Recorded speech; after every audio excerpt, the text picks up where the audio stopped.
Hello, hello. Welcome again. So it looks like we just jumped right in. It's just gonna be me tonight, usually with some guests of some kind. But I figured it's been a while since we've all had a conversation alone, so it's time for us to. It sounds so terrible. I'm so sorry. I'm so sorry. It's the worst opening that any of these streams could possibly have. Hmm. So, how you all doing? Welcome, welcome, welcome. I am going to buy a few seconds before we get started, but I will give some context as to why this stream is the topic that it is, and we're not just doing, I don't know, criticizing Lily Orchard for something she said like years ago, Mark, part 3. Though that's coming, by the way. That will come eventually. I'll have to get those two looped in on here. But I digress.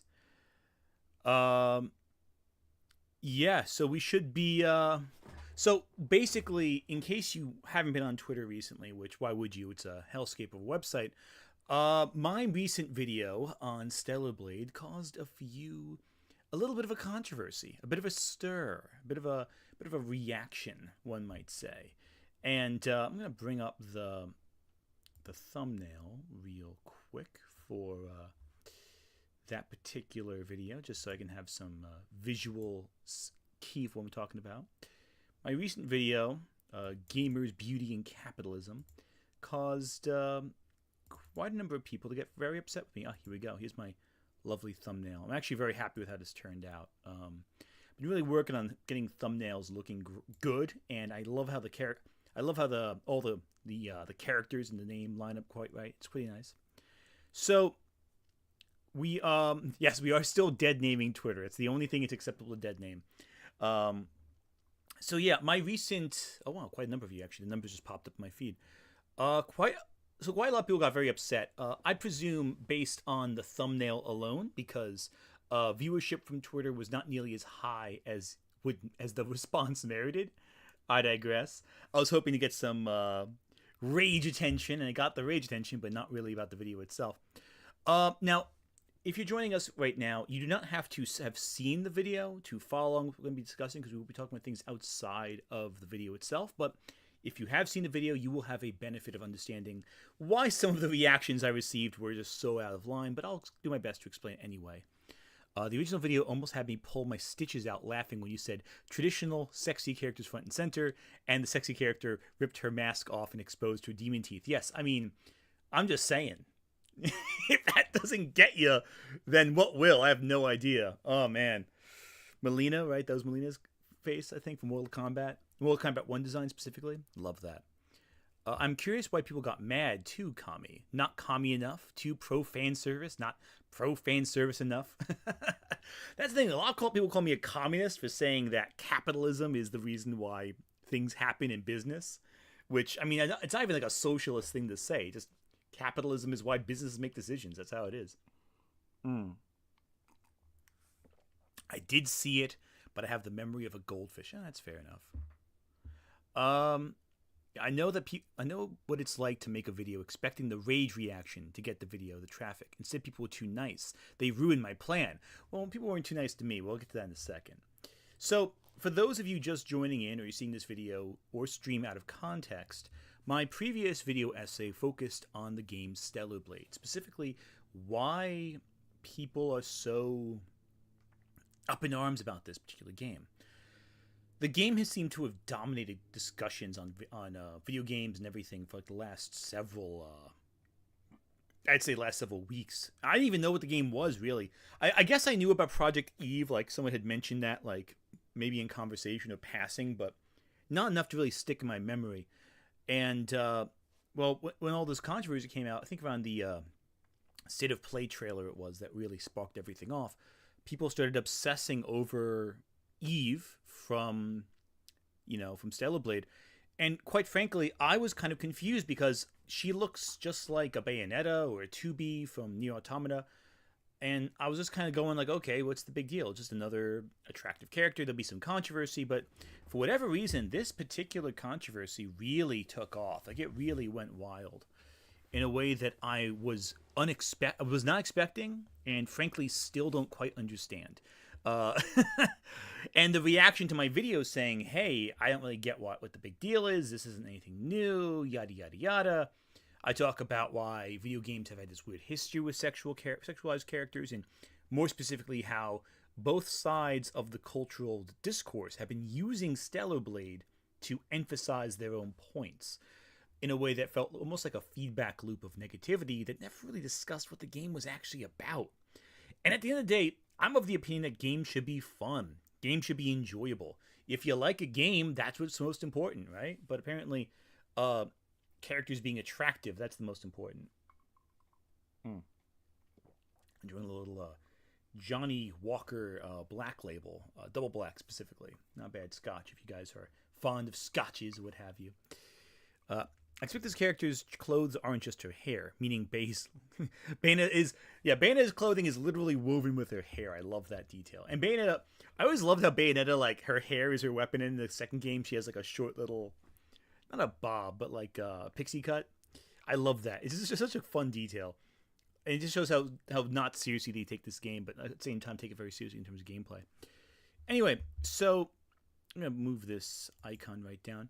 So the reaction to Stellar Blade is so strange. There's basically no discussion about the actual game. It's pure culture war bullshit. 100% agree with you there. It is just nonsense. There is actually no real tangible discussion about the game itself, which is a shame because it looks like a fun enough game. I might show some gameplay footage later. Anyway, jumping right into it, we're gonna start this off by discussing a few hate comments, and then we're gonna get into some more as the stream goes on. If you've just joined right now, you're probably here for the video commentary, but I am later going to discuss some things that came up after I was finished editing the video. Because after I finished editing, things came up. Hades 2's character designs came out. The Pokemon Go controversy came out. Apparently just today, a DEI, or day, however you say it, gaming watch list came out. So I might jump into that as well to discuss. But for right now, I really want to talk about the controversy surrounding my video, and then move on to what that entails about the culture that we're discussing, as well as what new complications arose in the meanwhile. By the way, if you have any questions, do not hesitate to leave a comment. If you want your comment to be have priority taken, leave a super chat. I'm not sure how busy this chat will get. It doesn't usually get too chaotic, so you should be fine. I've also opened up member tiers if you want to support me on that, but I'm not going to e-beg for you. If you want to do it, that's cool. If not, don't worry about it. Just you guys being here is enough. Let's open up the window, shall we? So, this is, let me see if I have some messages there. I'll get that in a bit. This is my Twitter feed and the announcement post on Twitter. And you're going to see a lot of comments here that were quite enjoyable. I'm not going to try to make fun of anyone in particular, but I am going to look at the ideas presented. Individual comments to me are less important than the ideas that these comments represent. I might just jump into my feed for some pictures I took as well later on, screenshots. People are using it to argue why the characters in Hellblade and The Last of Us should be more attractive. I do not understand that argument either. Yes, and I will discuss that as well. In my video, at the end, I do advocate for using mods to modify characters you don't like. And I still advocate for that. If you want to mod characters, do so. I mod Stardew Valley all the time. I mod Civ 6. I was modding Baldur's Gate the other day. It was fun. But, like, the idea that mods exist as, like, a fix for what exists in the game, that's, I think, a little ridiculous. Mods aren't a fix. They're a augmentation. They're an alteration. They're an exploration of creative endeavorment. Saying that one is better because you have some mods, I don't like that too much. Especially when it comes to stuff like Abby, where the mods are very... Well, we'll get to that in a bit. Now, this is the announcement post that got the most attraction. Let's jump into the view comments. I hate... By the way, I don't like how Musk has set this up so that to view any engagement, you have to click on the retweet button, like you feel like you're retweeting your own post a little bit. I don't like that too much. Last time I mod Skyrim, I had over 4K mods. Modding should be personalization more than anything else. I agree. Modding should be personalization. 100% agree. All right, let's jump into some quotes. So, obviously, a lot were very positive. A lot of people who did engage were very positive with it. And some of you guys might be in chat who are on this thing. So, if you are in chat, give me a shout. Even if you left a negative comment, I'd like to hear your feedback. I'm not here to make fun of anyone who leaves negative feedback. Obviously, negative feedback is part of the game. You got to deal with it. What I am here to do, however, is look at some of the general reactions that people left and see what that entails. Because again, the video is about ultimately the reaction on both sides. So either hyper praise for me or hyper negativity for me is the same same quality in my eyes, a reaction to something beyond me. Because my video is pretty inoffensive. If someone is giving this extreme reaction and not really engaging with the video itself, that tells me this is an indication of the bigger culture war surrounding Stellar Blade, rather than anything I particularly said. So let's jump through a few of these. Nothing dumber than chuds who think female game characters actually look realistic. Okay, that's a good comment. I liked it. Gotta find something here that's a little... Okay, I can tell you right now that who watched the video and it's spot on. Thank you. Thank you. And hello. Yes, we Sonic fans have used mods all the time. How do you all do? I love Sonic. The Sonic fandom, you guys are great. Sonic fandom is fantastic. I have nothing but respect for Sonic fans. I love Sonic fans. All right. That's me between my own thing. Here we go. Here's the first of many that we're going to discuss. And I did take an article to discuss this on the side.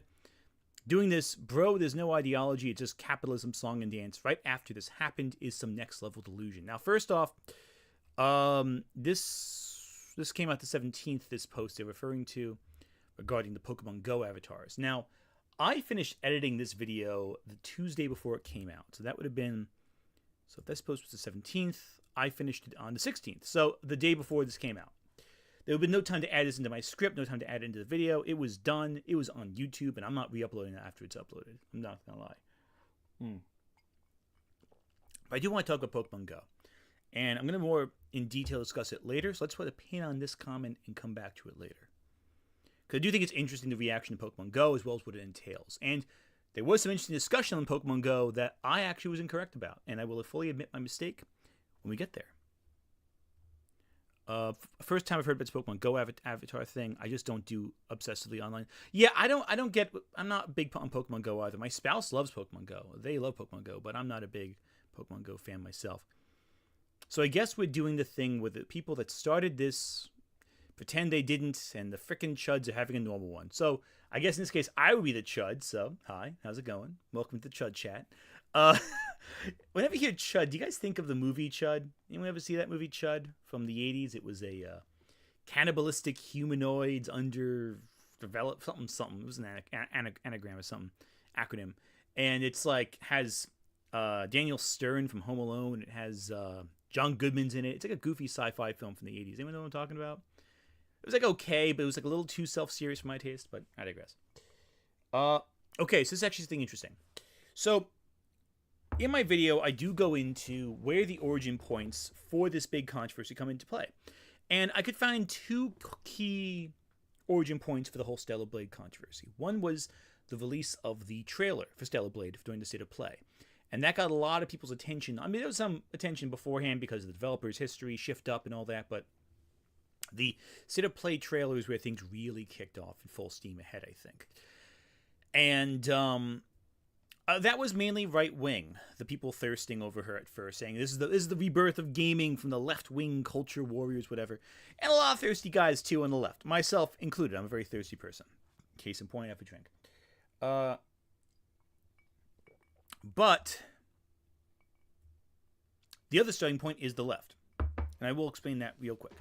The other starting point are the Kotaku articles, the IGN articles. Well, articles, very, very minimal. So a couple articles and reviews came out of first impressions or reactions to the trailer, what have you. And a lot of people were saying, oh, hey, the main character Eve, she looks soulless. She has a childlike face. This is an unrealistic model. And of course, as it later turned out, the Eve was basically based on a real Korean model. As many have also pointed out, the model had details about her face and body changed from real life to the game, as one might expect. Now, of course, these responses were, as is the internet, the reaction was hyperbolic. Do I think it was right to say that this person didn't look human or real or didn't have emotions, or the worst of which I think was, I forget if it was IGN France or some other gaming publication. They said that Eve had like a childlike face, which I think that's a little weird. I don't buy into that one. I mean, I get what you say. Like, she looks a little like because she is an android ultimately, so there is a lack of humanity to her by the very nature of being an android. Is it the best character design? Not my personal favorite, but that's not saying it's bad. It's just saying I don't. It's okay. It reminds me a lot. I mentioned Shiro Masamune a lot in my initial video, and I stand by it. It reminds me a lot of Shiro Masamune's Major with the plug suits. Well, not really. The Major had some not plug suits, more like body armor. Plug suits more of an Evangelion thing, and mecha thing. But I digress. Let's see some comments here. I don't think her face is childlike. It just looks more to me like hyper stereotypical Asian beauty standards. And that's a fair point, too. Korea does have a long history with intense beauty standards. Plastic surgery capital of the world, last I checked. Yeah, it was IG in France, though. That part of the article was really off IMO. Yeah, it was a weird article. I'm not going to lie. It was a weird reaction to the game, and I would be lying if I said I agreed with it. I think that was really strange, how it was phrased. It was phrased to get a reaction, and it got one. So one so intensely to issue an apology for it. So again, did the left or the right start it? There really are two starting points. If you mean any discussion at all about the game, then no, the left didn't start it. If you mean the first real shots fired at the game, then yeah, I would say members of the left did post articles that did spark a reaction. But again, and this is coming from someone with a history in games journalism, you need to take it in context. They wanted this reaction. They wanted to stir up controversy because that's how it works. Maybe not the writers individually, but the publication probably loved all the discussion surrounding it. I mean, look how many Kotaku articles about Stellar Blade came out afterwards. A good number, though most were more neutral in nature and were kind of avoiding the heat the first one got. But yeah, so there's some reactions here. I might click on this art, go through a few more later on. I've heard the story before, and I don't like how it ended. People always want a new Gamergate. Yeah, that's the thing. The fact that they're trying to start a Gamergate over stuff like Stellar Blade is a little ridiculous, personally. And that's someone who was there for the first one. I don't think I need a repeat. Okay, so more here. Don't believe the grift. Again, a positive comment. Pretty positive. I'm really gonna. I hate to harp on the negative, but I'm gonna harp on the negative a little more. People being irrational. Yeah, a lot of people who saw the video reacted saying, "Hey, it's a little ridiculous. Why are you guys all getting mad over it? What have you?" Much ado about booty. Oh yes, I do love that comment. Amazing video by Ant. Thank you again. What does Eve being hot have to do with capitalism? Well, you have to watch the video to find that answer out. But I'll tell you right now. Because sex sells. People want to buy things with attractive people on the cover. It's that simple. That's why Hades 2 is doing so well, too. And I'll get into the different reaction between Hades 2 and Stellar Blade later on. I'll get to that. We're building up steam. Right now, I'm drawing you into the discussion with the last video before we get into the real meat and potatoes of what happened since I finished editing the video. It's a whole method to my madness. Don't worry about it.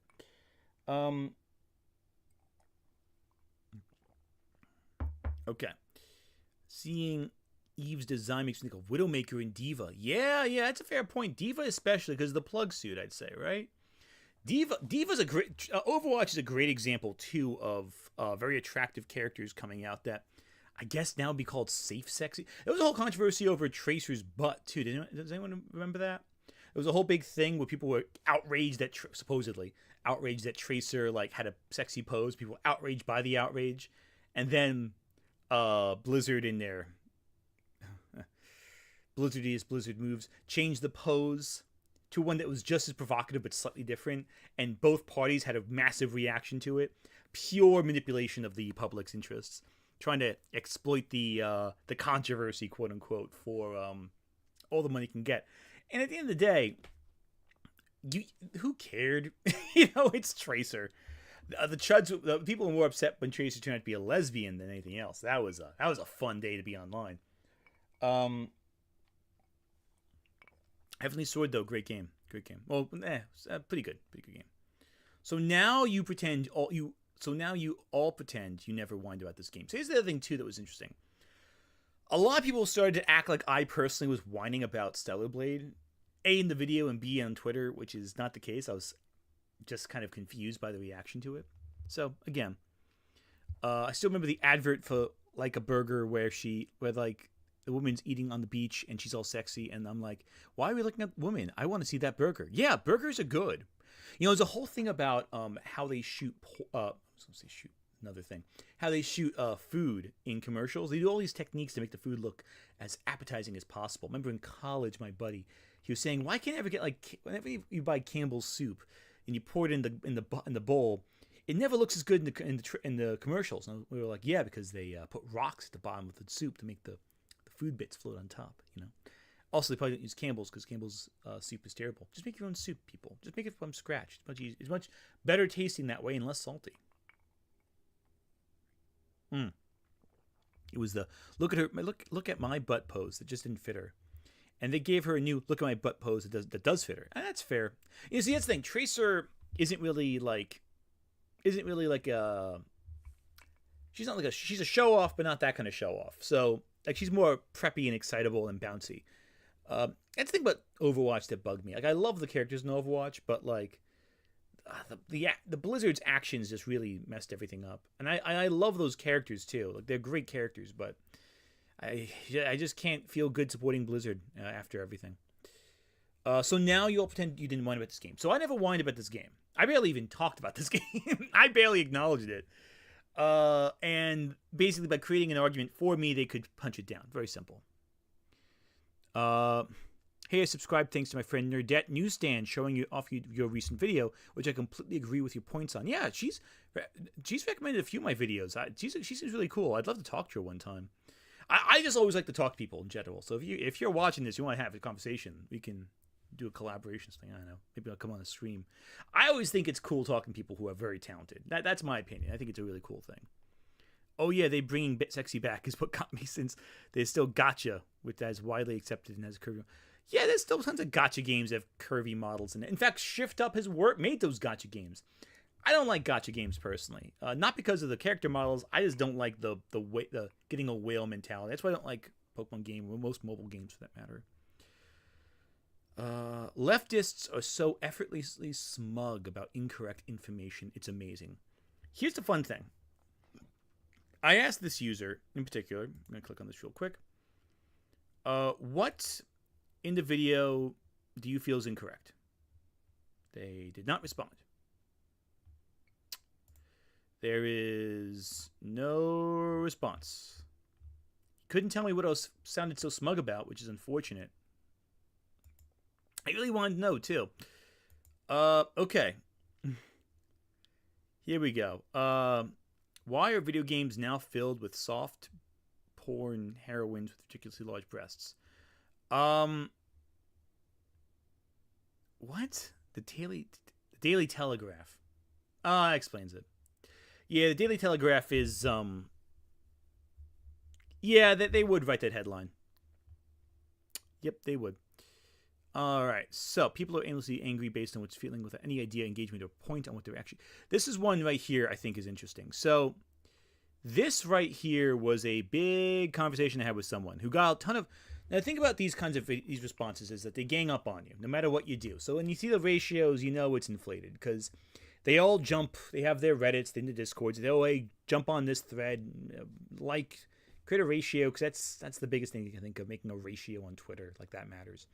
Anyway, so this conversation was basically, and I might highlight it later in its entirety, but essentially someone saying, how dare you say this when Hades did this? And I'll go into Hades 2 in a second, why it's different from the Stellar Blade controversy, and trying to illustrate why I was wrong, and every time I would make a comment, they'd be like, make something else up. Including calling me a Zionist for some reason, because I made a video about Magneto. That was very strange, but I digress. Daily Telegraph is a right-wing outlet. I'm pretty sure it's a British right-wing outlet, too, if I'm not mistaken, but I'm not positive. Am I the only dude going to be preaching about Nike's existence in this entire thread? Probably, possibly. Yes, leftist misinformation, like when I disproved that idiot yesterday regarding Euden Chronicles. The heart was blocking it off. Person called me a liar, never replied. Yeah, they tend to do that. They tend to make big statements and then never follow up on it. It's really annoying. Again, another Pokemon Go response. How How stupid do you think we are? Well, I finished editing the video before the Pokemon Go thing even happened, so, you know, couldn't really do that, could I? It was already finished. It was on YouTube before, uploaded on YouTube. Not published, but uploaded on YouTube before that Pokemon Go thing even happened. It's a good video, check it out. Like I said, everything you see nuts. Okay, like I said, every time we see this nut job, it's a different grift. So, that's the thing. I don't understand the whole idea for the grift here. I mean, I made a video about a topic to discuss it. I'm not really scamming you out of money, am I? I'm saying, hey, you want to give money, it's fine. You want to leave super chats, that's fine. But you don't have to. You're fine. I'm perfectly fine with you just hanging out. Anyone explain to me how the new Lara Croft design is mannish, like these people claim? Anyone else fed up with assumptions that studios perform self-inserts with zero proof to this to be true? Yes, I do want to talk about it, actually. Let's look at the new Lara Croft design. I'm going to bring it over real quick. Lara Croft redesign. So let's look at this real quick. Let's look at the Lara Croft redesign real quick. So I think this is interesting. So Lara Croft has gone at a new redesign. I think it's actually closer to her original design, I'd say. So IGN has the full story. So Tomb Raider dev reveals Lara Croft's official redesign. They're saying don't call it a comeback. It's written by Ryan Dinsdale. Crystal Dynamics has revealed a first official look at Lara Croft's redesign, presumably debuting proper in Tomb Raider Next. This was back in February 15th. It was updated on March 20th. As reported by Polygon, a Tomb Raider website was launched February 14th, which is Lara's birthday, and Valentine's Day, to celebrate the franchise. While a remastered collection of the first 3 games launched February 13th, the website also gives fans a quick look at the heroine's future appearance. Now, this is where it gets fun. Now, I always hate the way my face looks in these streams. The image below shows Lara in her classic pale blue tank top and brown shorts, equipped with 2 handguns and some other survival tools. Okay, it's a cool picture. It looks a lot like her old design mixed with her last redesign. So same outfit, same hair, classic outfit. So classic outfit, same general build, different haircut. Looks like Lara Croft. A little flatter chested, I guess, than her original design from the 90s, but otherwise it's a close compromise of the 2 separate designs, both the classic and the modern. It's a fantastic redesign, I feel. Design looks like the Lara Croft model released in Call of Duty in 2023. Never played Call of Duty in 2023, so I don't play Call of Duty. I just don't enjoy it. Fans think this is the new unified version of Tomb Raider. Oh, this is interesting. So there's actually no evidence this is a new, officially confirmed version. It looks just like a current redesign that's been used for Call of Duty with the classic costume on. There's no evidence yet that it's actually the new redesign, according to this article. Things might have changed since then.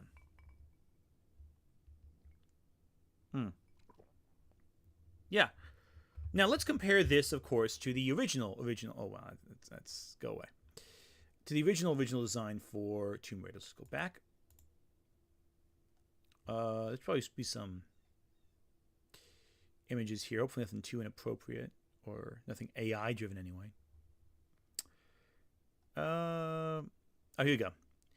This is a okay. So we have a new tab.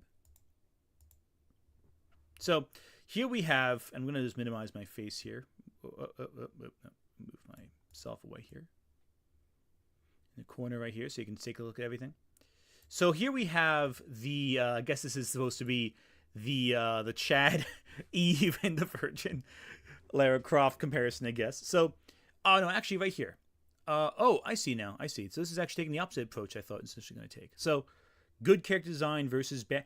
See, that's unfair. I don't think that's fair either. I don't think it's fair to say one is inherently good, the other one's inherently bad. They're just different. They're trying to do different things. And honestly, this is not a bad visual of Eve, I think.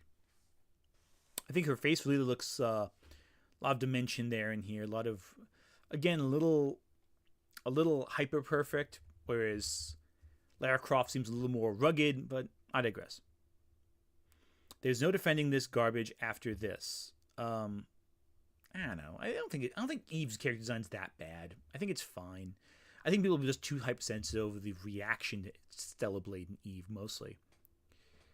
Yeah, let me take a look at some comments here. The dudes who think Lara isn't hot genuinely haven't touched a real woman. And I don't say that to be reductive, just realistic. Okay, valid. Any iteration of Lara Croft is the... If any iteration of Lara Croft walked into your life, that would be the most attractive woman you've seen in your life. Guaranteed, no matter which version it is. This is in person, anyway. Really looks like a reboot design growing up to be your OG design. Yeah, it's pretty cool, actually. I like that. How is that Lara Croft flatter chested? Have you seen how sharp the angles on her OG design? I'm mixing up comments now. We have a super chat, though. I see that 2D waifu syndrome still exists among the more vocal parts of the Gamergate community. It's a bit baffling. Yeah, 2D waifus. They don't like 3D women, I guess. They like the characters, and again, the gacha, if you like gacha games, that's cool. You're allowed to like gacha games. Gacha games are great. I love gacha games. Oh, no, I hate them. I love the characters in gacha games. I don't like gacha games themselves. They are...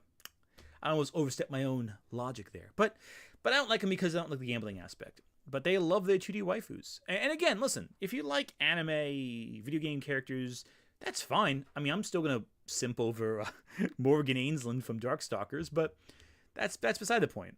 It's about the balance, right? It's about how you strike a balance between the extreme 2D waifus and the 3D waifus and just real people in general who are real and tangible, and you can hold them and you can touch them. Like, people get really obsessed with fictional characters a little too much, but it's fine. I don't mind it. In general, these seem to confuse aesthetic preference with good character design. Yeah, that's the thing too. This is purely aesthetic. If you like one over the other, that's fine. That's your choice. It's your opportunity. And thank you for the super chat, Meownian. I almost forgot to say your name. I'm going to make sure I call the name of anyone who gives super chats. By the way, if you want your comment definitely read, leave a super chat, and I will absolutely read it for you and shout your name out. I got an advert. 2D waifu syndrome. Is this the inherent Oh, you got an advert. Oh, I'm sorry. Oh, I'm so sorry. That's rough. I'm sorry about that. These guys do know that Core Design were reducing her bust size subtly in their own games. Hell, even Angelina Jolie had to pad her bra, and even then she couldn't match up. Yeah, it says something about it. Something up in there. Yeah, it does. Lara Croft is a bit unrealistic, is what it says. And that's fine. She's cool. I like Lara Croft. Okay. No. Getting my icon here. Sorry. Scooting everything around too much. All right, there we go. So let's back out of this. Okay, so Lara Croft, pretty cool. Okay, so let me just adjust this a little bit. I feel like I moved myself a little too much here. There we go, cool. I think it's just stupid when someone says this is peak natural feminine beauty. Like, it's fine, but it's just not natural. It's stylized. Yeah, that's true. Nothing you see in video games is natural. They're all designed in a lab somewhere by an artist, by a talented individual who wants to do something cool with a character design, and it's how it is. Ash Parrish and Gita Jackson had very reasonable takes regarding Eve's character design on Twitter, in that she seems like she's not aware of her own sexiness, which I agree, but that doesn't equal bad design. Yeah, that's valid. And there is something to be said for the born yesterday trope in media, where a character is seemingly born yesterday and I moved myself there, and kind of embodies like this almost reductive, attractive element to them. I think Chief from Chobits is a good example of this. Even though I like Chief and Chobits, there is a weird angle of characters who seem unaware of their own sense of self, a lack of identity, lack of education, and they come across as incredibly alluring, I guess, to the cast. Who knows? Ice cube's melting a little bit there. Here we go. Here's another comment. It wouldn't even be brought up if game developers could make a video game woman hot without your side prolapsing their collective assholes in rage over it. Oh, yeah. So much rage. The problem is the rage doesn't come from the characters themselves. It comes from the reaction often dealt towards game developers. A great example of that would be the Mary Jane situation, where Mary Jane Watson in Spider-Man 2, the model that she was based on, that the Mary Jane character was based on, received some really intense harassment. That causes rage. That causes upset because, frankly, I don't care if you like Spider-Man 2 or not. That's fine. You don't have to like Mary Jane's design in that. But you don't lash out against the the real life people who just were there to do a job. She came in to be Mary Jane, and that's it. She did her job, and that was good. But the problem is the rage was ridiculous. It was unfair to the actress, quite frankly. Yeah, the self-insert stuff, Mary Jane debunked it utterly. Also, wouldn't that result in legal issue for breaking contracts if they did all that with her model, but then not use it behind her back? Yeah, that's a weird thing, too. So, that's a discussion, too, with comics it goes into as well, where authors will apparently make self-insert characters to, I guess, relate. It's weird. So the argument I've always seen was with I Am Not Starfire, which is a graphic novel. You can tell I can't sit straight in a chair. So I'm Not Starfire was a comic book released back in, I want to say 2017, 2018. Was that Mariko Tamahashi? I forget the creator's name. But anyway, she designed Starfire's daughter, who physically resembled the author. I'm not sure if that was intentional or not, but it just happened to be the case. There was some physical similarity. And so a common criticism was that the work itself was a self-insert. Now, the big issue with that graphic novel was I think it was just kind of bland. It was clearly trying to pander to a teenage audience in a way that felt reductive and removed the fun of the Teen Titans, which is that they are, superheroes with powers and they fight bad guys. But yeah, no, the comic caused a lot of controversy among right-wing people, and that really started the whole, all these leftists want to do is create self-inserts to replace our wholesome waifus or whatever. Mariko Tamaki. Yeah. Mariko Tamaki, it was just a boring comic. And Mariko Tamaki has written some good stuff. I think Harley Quinn Breaking Glass was one of the ones she wrote. I'm not over the one queer manga she did. Not queer manga, queer comic she did that won a GLAAD award. I forget the name of it, but that was pretty good too. Man, you sure know how mad I am at Star Celloblade's character design over here while I'm just playing games like Katsu. Yep, the angriest. Yep. Yeah, it's not bad. Okay, so first off, I'm Not Starfire. Boring, not the worst. Rage against Cellblade. I don't know anyone who's actually mad about this game. At least mad because of it. I'm not saying there isn't someone who's mad at this game, but I don't know them personally. All right. Let's see. I'm going to adjust my mic because I'm moving all over the place here. Yeah, basically. I'm going to ignore that because it says a couple words I don't want to repeat on stream. It's still baffling that he somehow linked this to capitalism. Well, you see, what happens is, buddy, when you are dealing with a business trying to market and sell their game, that's capitalism. It's marketing. It's that simple. Frankly, the jiggle physics are set to puddling that I find major turnoff. Yeah, so that's the other thing, too. The jiggle physics are very weird, but I'm used to that because I played Dead or Alive all the time as a kid. So for me, it's not too unusual. There's a lot of comments here. I'm not going to go through every single one. A lot of positive. And a lot of Guy Wright, capitalism hates beauty. Well, not the point of the video. It's not at all the point of the video. I digress. They even claimed April O'Neil in Mutant Mayhem was a self-insert because her designer liked a cosplay. They claimed the cosplayer was the designer. They still think that this day it was debunked. None of that surprises me. I saw people share a photo of a cosplayer. I didn't know if that was a designer or what.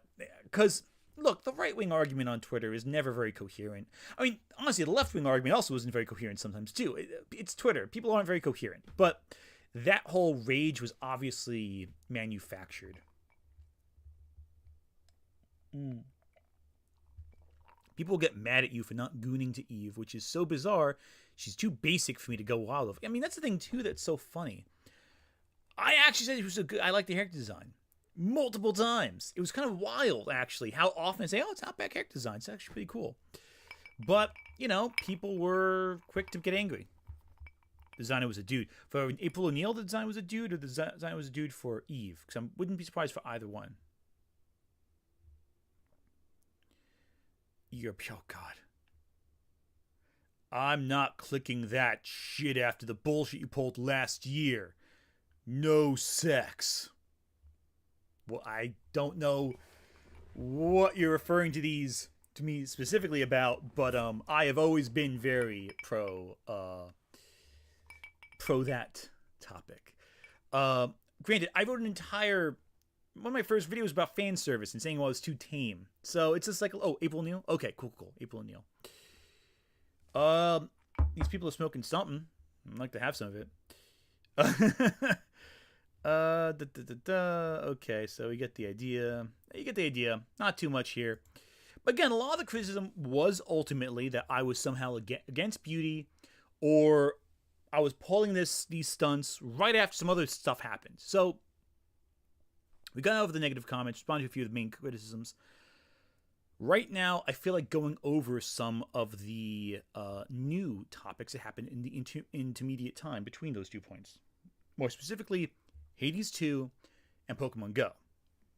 Now, I mentioned Pokemon Go first, so I'm going to go into that one first. So we're going to look at this IGN India article. Pokemon Go. Devs ask for player feedback after disappointing avatar update. Community praises biome update. Hopefully changes are carried out soon. Okay. Look at a few comments here. No sex is their entire existence, sadly. Yeah, I mean, the right wing is trying to ban pornography in half of the country right now. So, do you ever wonder if talking about issues of problematic aesthetics hits a point of diminishing returns? No, I don't. Because, quite frankly, there's always something going on. Pokemon Go recently announced the big Rediscover Pokemon Go update that was split into 4 parts. The first part of this update was Rediscover Yourself, and it introduced new ways to customize your in-game avatar. However, players were not at all happy with how the avatars turned out due to this update, and have been after Niantic to get them to change it. Interestingly, one of the devs is now looking for feedback from players. So, this tells me a couple things. Number one, and the writer of this is Sanche Saxena. Saxena? So this tells me a couple things. One, they released an update meant to make you feel like you're more connected to your avatar. 2, people didn't like it. I've not seen anyone who likes this update, frankly. But also, devs are now looking to the player base saying, hey, we know something went wrong. What's going on? What do you guys want? And that's the best response, because not everything, when you're working on something, you may not realize what's wrong with it. You know, you might be working so close to something on an artistic level, you might go, okay, well, this is gonna be perfect. It's exactly what we think the marketing tells us we're gonna have. And okay, so one thing I actually did make a mistake on in response to some of the comments on this. There's a lot of ads on IGN India. Do you notice that? There's a lot of ads on here, like way too many. There's like 1, 2, 3, 4, 5 ads on one page. That's too much on this one screen. But I digress. Anyway, so one thing I got into an argument about Pokemon Go's avatar design in response to this thread. I made a mistake saying that maybe the market testing said that the avatars were appealing to their target demographic, which would be children. Now, interestingly enough, someone pointed out that the average user base of Pokemon Go is between the ages of 18 and 36. So people, and that makes sense to some degree, because that's be someone who can walk around or drive around to go from place to place, and someone who has disposable income to burn. Now, those statistics were taken around 2021. So by 2024, that has probably gotten more extreme, I would say. Anyway, the lead community manager for Pokemon Go, Kestrel Riot. The guy's name is Kestrel Riot? That is the coolest freaking name. Kestrel Riot. That can't be his real name. Took the X, formerly Twitter. Again, it's okay to dead name Twitter. Recently to talk about the new avatar update. In their tweet, Kestrel spoke about them reading and building notes and wanting to learn more about what players feel about it being presumably the character model updates. They are looking for critical, specific feedback on what issues are and would like. They are looking for critical, specific feedback on what the issues are and would like all players to share their views. Okay. So, thinking.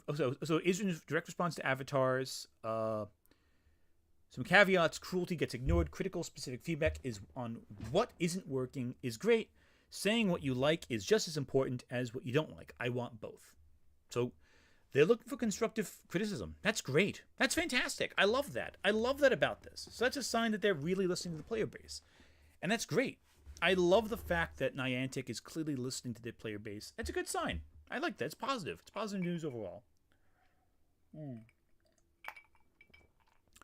And as Pokemon Go fan of 8 years personally, I think Niantic just rushed implementation of their new character models. I tested, and a lot of the clothes are clipping into the models.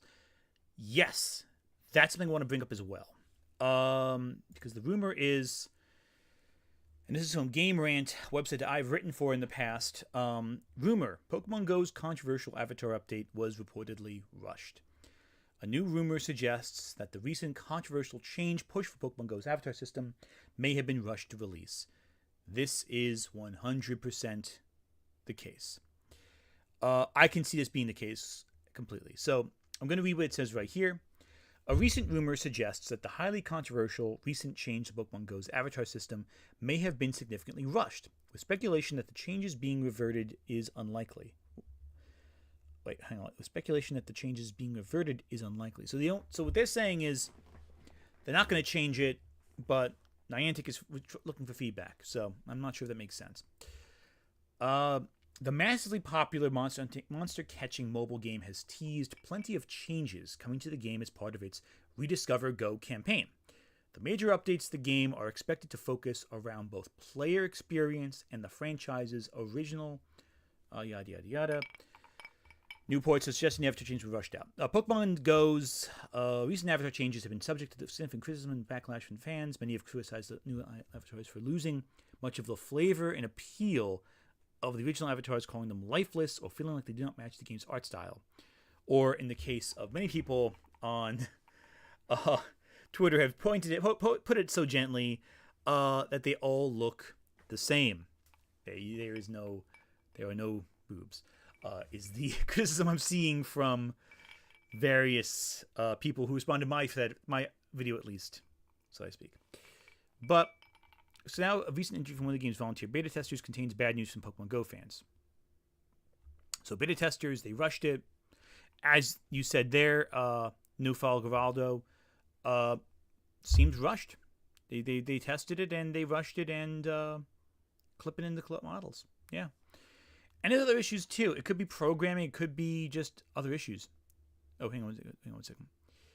FYI, I heard the IGN UK EIC editor-in-chief claimed hot women in video games results in suicide and abuse due to unrealistic standards.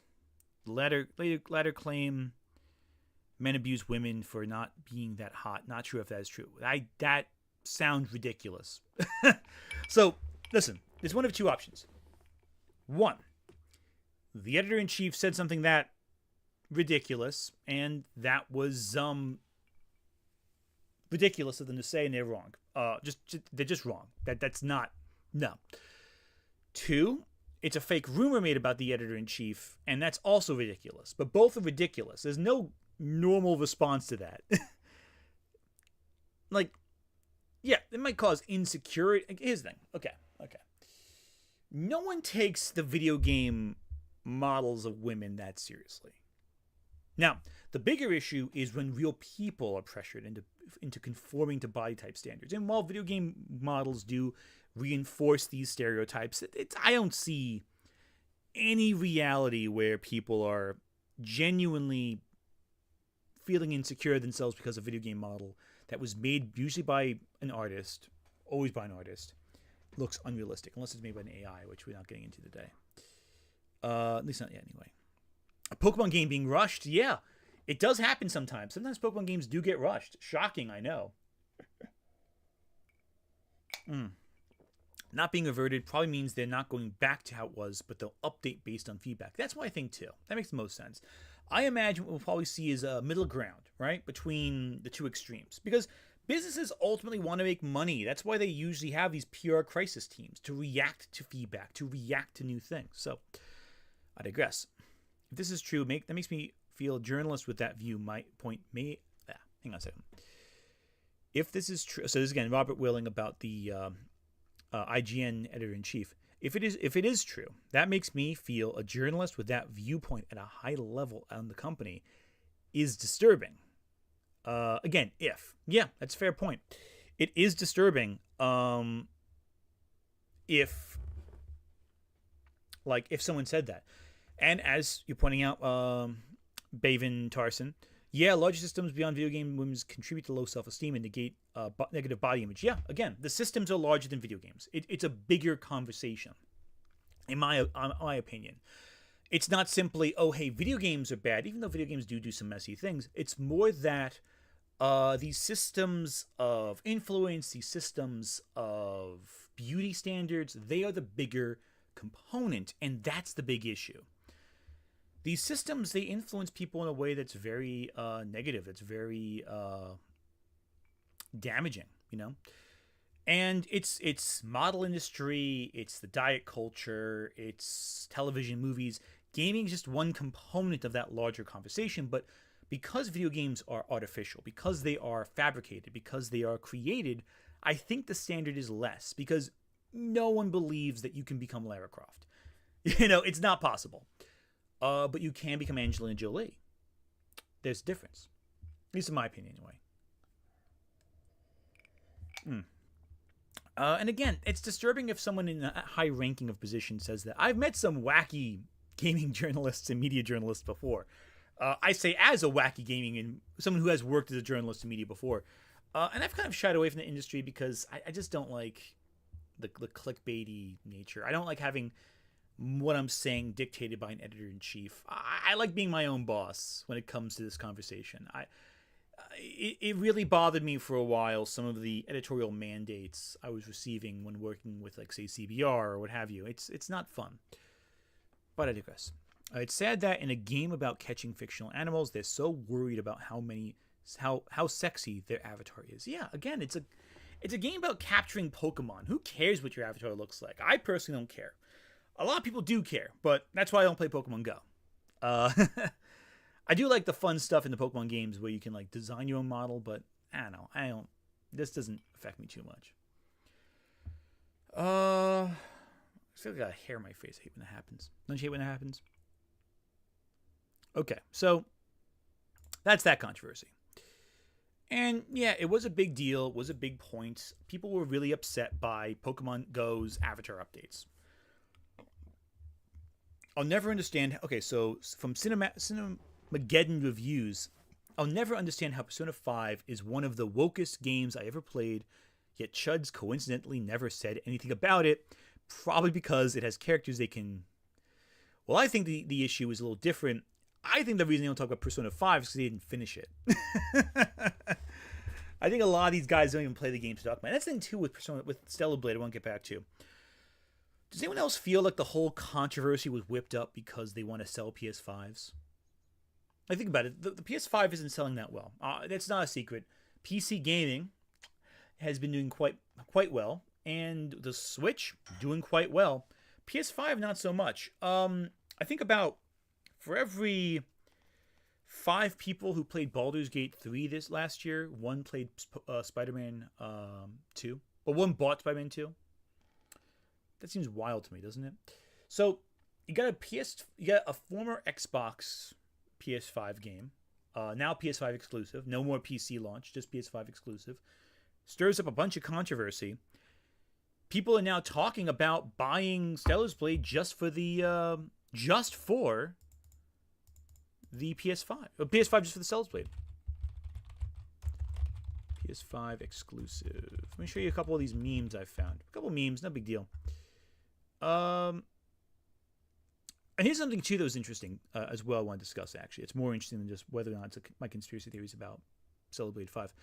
A recent controversy came up around the EA Japan's boss, who was making comments about why Stellar Blade's uncensored, but Dead Space was censored. Kind of saying, hey, why was this game uncensored when our game was heavily censored on release? With the intent being, hey, why can't all these games come out uncensored? The argument was not to censor Stellar Blade, but it was, hey, let's stop censoring games. All these chuds, however, took the anti-censorship message that the EA Japan's Japan was saying, and made it into a, oh, well, they're trying to make a war against Stellar Blade, trying to censor Stellar Blade. No, they want to censor Stellar Blade. They want to have everything be uncensored. And Dead Space is a great game, very popular, beloved. Come up for air once in a while. Why don't I? Anime and gamers like to sleep on woke stories when it's most convenient. Ask what anti-woke weebs think Miyazaki films are about. Yeah, I was surprised. I mean, honestly, even like my video on Lily Orchard, even the left doesn't seem to understand sometimes how leftist Miyazaki films are. PS5 has the top selling has the top selling console for the last year. Is it? I don't know. I mean, is it the top selling console? I mean, I think PC is the top selling console personally, but Switch has been pretty popular, and Switch games sell pretty well. But let me take a look, actually. What are the sales figures? If I'm wrong, I would like to prove myself wrong on air. That'd be fun for everyone, wouldn't it? PS5 sales versus Switch versus Xbox sales. Okay, let's take a look. Let's take a look together, shall we? This is coming from VG Charts, specifically. Switch sales launch comparison through month 34. So it looks like to me that it goes. So again, keep in mind, in pace, it looks like the Switch is still outselling the PS5, but this was as of October 1st, 2023. So that was about 5-6 months ago. So things have probably changed since then. Yeah, and again, it's not like they're doing badly. It's just not selling as well. So global units sold, the Switch has 48,000, PS5 has 42,000, and the Xbox Series X has only 23. Oh, they're not doing too good. Reactionaries usually have little to no coherent takes on anything. Okay. I gotta say, as I said earlier, Eve has zero personality to me. We see her backside 90% of the time, and rarely see much characterization. Bayonetta, 2B, Lara, we see their characterization with sexiness. Well, again, so Robert, I hear your argument, but I want to temper your argument with this. Stellar Blade's not out yet. There's always and I know people have played the game early, they've hacked the demo, whatever, but I want to reserve judgment for how good the character writing in Stellar Blade is until the game itself is out in its entirety. And I personally don't think that Stellar Blade is going to rise up to the character writing of Bayonetta or Nier Automata or Tomb Raider. I agree. But, who knows? It might be great. I'll keep an open mind. I'll wait for the PC port. I want to play Stellar Blade. I really do. It looks fun. It looks enjoyable. It looks like it's a cool game that hits my the Souls-esque vibe I'm looking for. But I don't think it needs to be the best game ever. Just fun. Japan's CERO board banned Dead Space due to the game violating their rules. Baby monsters or no. Oh, that's the specifics of it. Okay, well that makes a lot more sense. Thank you, gaming since I'm hoping that's 1988, not a reference to something else, but I digress. So yeah, that's valid. I don't think it's a good idea. I think the censorship's wrong. I'm always against censorship. Whether it's of horrifying concepts or what have you. Japan does have a lot of unusual censorship laws, though, that I don't understand personally the logic of. But baby monsters, that's a no-go in Japan. That's interesting.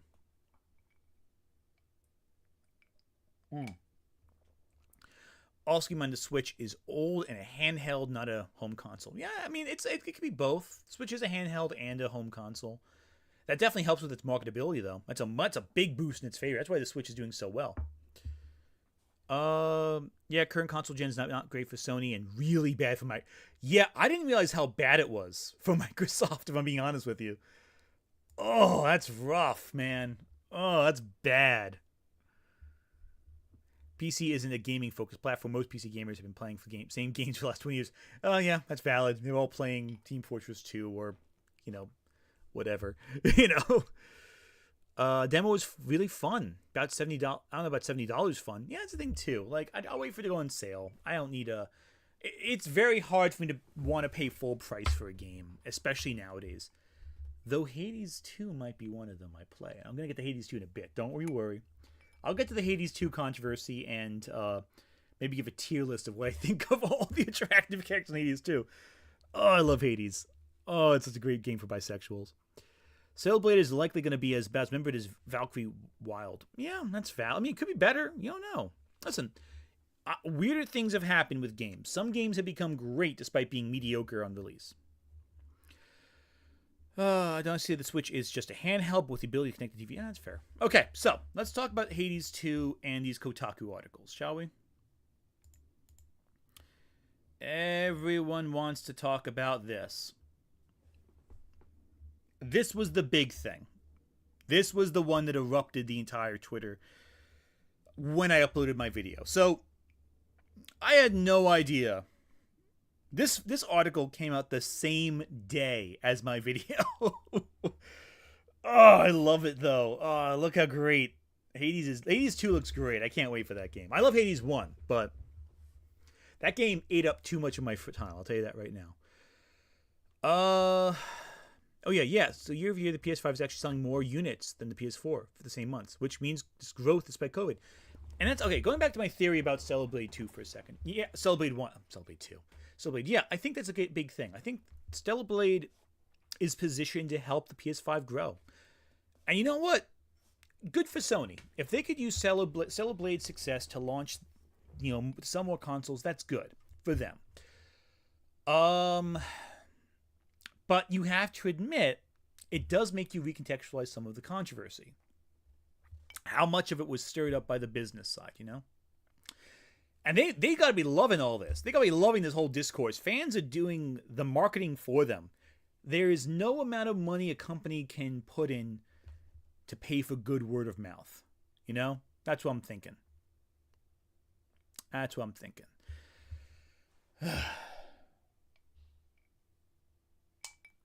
Okay. Been talking nonstop for about an hour. Let's keep talking. Hades 2 is the kind of hot we need right now. This article dropped this past Friday, and the reaction was immediate, and it was intense, and it was ridiculous, and hyperbolic, and bizarre. But that was the reaction to this. It was chaotic. People are really intense about this. Anyway. Oh, and still could help with the growth of gaming consoles in Korea and China. Yeah, that's also true. Korea especially is pretty big in terms of PC gaming. They were capital for that, with MMOs especially. I'll catch my breath for a second here. Talking fast. What are we drinking tonight? Well, I finished up the scotch I had here. I'm just drinking the melted water off the ice cube at this point, just to hydrate. I didn't bring a second drink. I just brought the one. Because, frankly, as much as I love a good drink, I don't like drinking too much. I don't enjoy too much alcohol. Like, one drink is fine, two is cool, but more than that, I don't like it. I don't like how it feels. I'm not young anymore, so it doesn't feel fun. It feels miserable, actually. Once you hit 30 and you have a third drink in a night, you're like, wow, I went a little too far. You're not drunk, you're barely buzzed, but you don't feel great. You feel unpleasant. Not like, anyway. It happens to us all, I'm afraid. I still don't get what the big fuss is about. Yeah, neither do I. Well, let's take a look at the article real quick.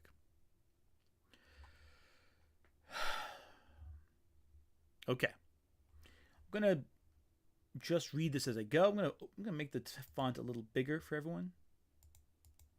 You all see that? Good. I should have done this a while ago, actually.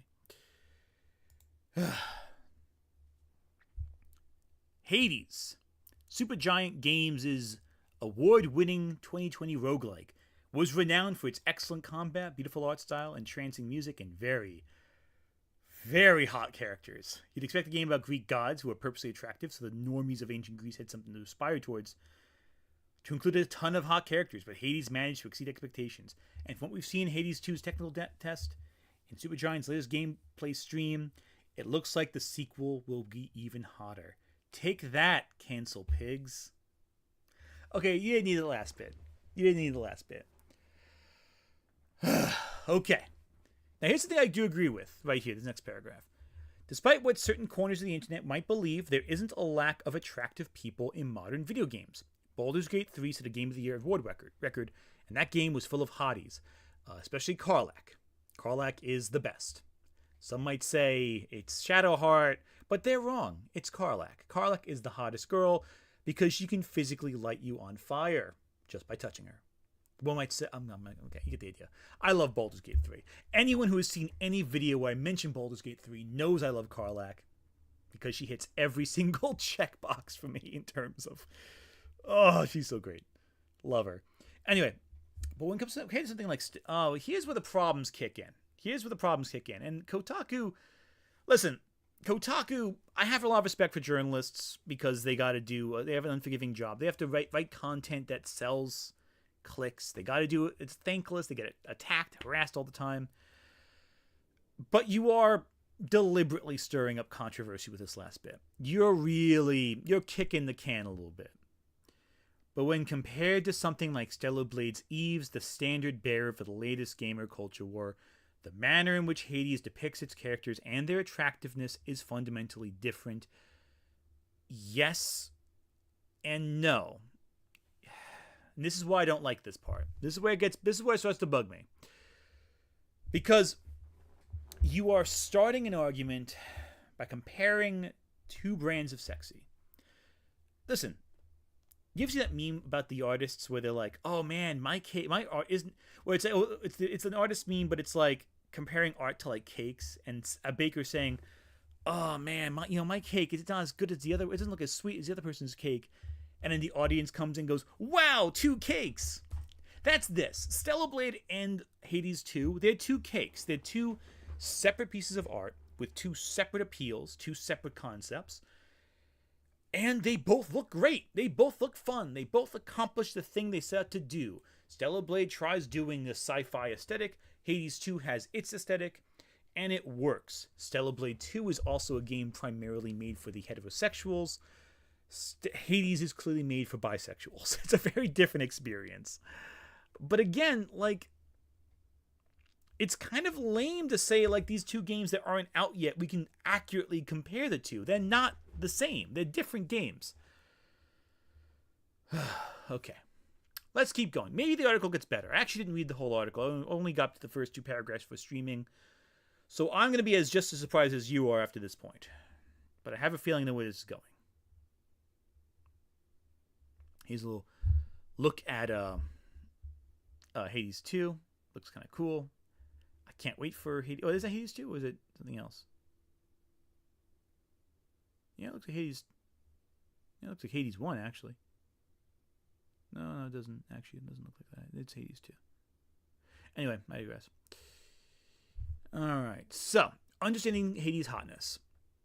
Hades' characters' sexiness is woven into their personalities, as much a part of them as their wants, needs, and emotions. And their bodies, however scantily clad or salacious, are not in And their bodies, however scantily clad or salacious, are not in motion. They cannot be manipulated or posed or peered at from different angles. Instead, it's like you are looking at statues or paintings of these gods and their eternal, infinite sexiness. You are one of the thirstiest writers I've met in a while, and I respect that. There's desire here, sure, but there's also power and reclamation.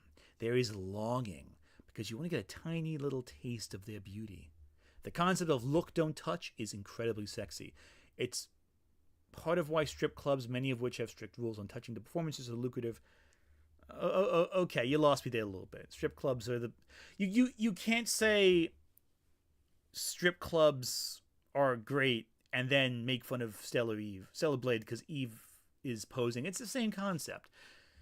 Now, I did mention this one on Twitter. I will discuss this. I did mention a comparison between Eve and Lady Dimitrescu from Resident Evil 8, saying that one is effortlessly attractive while the other one is effortlessly attractive. It takes effort to make them attractive. And people misconstrued that to say, and I get why they misconstrued it, that's why I had to clarify later on, that because I was saying, oh, one's better than the other. That's not the case. In Resident Evil 8, the camera is the first-person viewpoint. You see whatever you see what you see in the game, basically. So there's no leering shots of Lady D. Further, when she moves and how she acts, she's not posing seductively, she's just walking very naturally. Granted, she is still moving in a way that's very alluring to the average person who likes women, big, tall women. But it's not like she's like posing or putting on a show for the player. She's just moving naturally. Whereas in Eve, there's a lot of posing. A lot of the camera positions itself in the right way to emphasize certain aspects of the character, and that is effort. That is a deliberate, visible effort on the developer's parts to emphasize certain aspects and highlight certain aspects of the characters. Now, here's the thing. They're both approaches. But one's not bad, it's just different, you know? It's a strategy, it's a technique, it's a tactic. One isn't inherently wrong. They're just different tactics. And that's what people don't understand. You can have different approaches to how you want to portray attractive characters in your games. They're both fine. They're different. They're cool. I like them both. They're different, but they're both great. And it's all about execution. It's about how you do it, right? It's about how effective it is. If it's not too disconcerting, you know? If it's not too distracting, if it's not overbearing, if it's not too exploitative of the characters. Saying that Hades' approach is inherently better than the approach that Stellar Blade takes, by virtue that the characters don't move and are statuesque, I don't like that. That's not cool. And there's a lot of things about Hades' 2 character designs I love. I love how the character designs are sexy, but in ways that are different, you know? There are a lot of different body types in Hades 2, a lot of diversity of appearance, and they're all gorgeous. They have a gilf in the game. How often does that happen in these video games? But it's not like one's inherently bad or one's inherently good. They're just different takes, that's all. Now, conversely, as Issy van der Velde writes for Inverse, I'll look at that next. A character like Stellar Blade's Eve, like Lara Croft before her, is hot, but she doesn't seem to be aware of it. So as the quote goes from the Inverse article, she's sexy, but doesn't know it. She's athletic and acrobatic, but entirely controllable. She's a blank slate, opposable doll, her bountiful chest heaving during idle animations.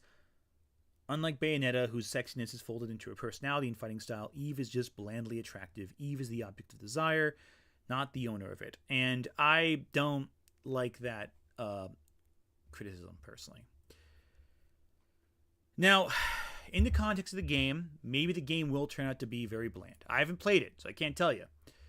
I haven't even played the demo. I've just seen the demo a few times because I've edited it so many times. But I don't think it's fair to call her a sex doll. That's not cool. That's not fair. And I say as much in my original video. There's something to be said for a character who is unaware of their beauty. That's fair. Like, that's not a thing to be mocked. That's a trait. It's not inherently better or worse. It just is. It just exists, and that's an aspect of her character, and that's fine. It's a choice. It's a creative choice. I don't like them calling Eve a sex doll constantly. That bothers me a little bit, because what defines it? She's an android. We know that. She's not human. We know that too. And it's the same criticism they made about Bayonetta and about 2B before those games came out. It just doesn't... I don't like it. It just bothers... It rubs me the wrong way, and... It's very body shamey and sex shamey and slut shamey in a way that's like, I don't know. It just feels dirty and like almost a little misogynistic too, implying that a woman can be sexy but should own it. And if you don't own it, then that's bad. And again, I know she's designed like that, and she is designed to be attractive and sexy and all that. That's a deliberate choice. The developers have said so as much. But it just feels weird that they keep coming back to the same insults time and time again to create this comparison between these two characters. But again, let's keep going. Is that the whole thing? Oh, continue reading. There you go. In Hades 2, everyone is horny for each other, and thus it feels far less leery and creepy for us players to be horny for them too. These are sexual people, gods who are infamous for their rampant and often unchecked desires. Aphrodite, the goddess of sexual love and beauty, would be naked and have pink hair down to her crack. And her wry smile she wears in her character photo implies she knows you're hoping that you're the one perfectly hoping the one perfectly placed tendril over would shift ever so slightly. And yeah, that's great. No argument there. The characters in Hades 2, fantastic. Very thirsty for them already. I love all of them.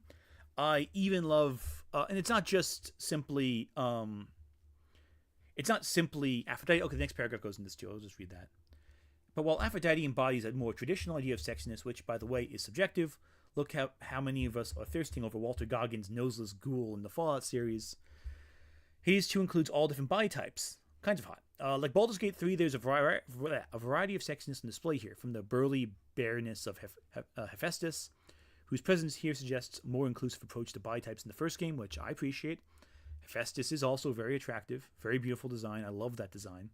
To the muscle mommies of Hecate and Nemesis. There's a smorgasbord of sexiness on display, not a singular, decidedly straight male-oriented take on attractiveness. And that's a fair criticism, too, because, again, undeniably, Stellar Blade is designed with heterosexual audiences in mind.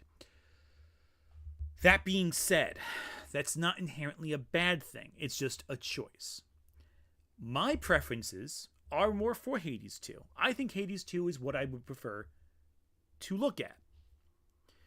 But that is preference. That is not inherently one is better than the other. It's just they're both different. Let me read a few of these. My main issue with calling characters like this a sex doll is that it very much is just an inverse. It suggests that women that do have these stereotypically attractive characteristics are, yeah, that's what it's implying. It's really strange. I don't get why they keep using this terminology. So wait, are they saying it's okay when characters in the game are horny for each other, and that's the only time it's okay? Well, I don't know if that's what they're implying, but it is. I think what they're saying is that the characters have to have agency over their sexuality, that they have to feel in command of being attractive to the audience. But even then, that's kind of weird to me. I don't like that. That feels like a weird reductive element of when a character is allowed to be sexy. I think the difference a lot of people miss between Stellar Blade and Bayonetta is that Bayonetta has a lot more fun with its sex appeal, which I would prefer if Stellar Blade did too. Again, I agree.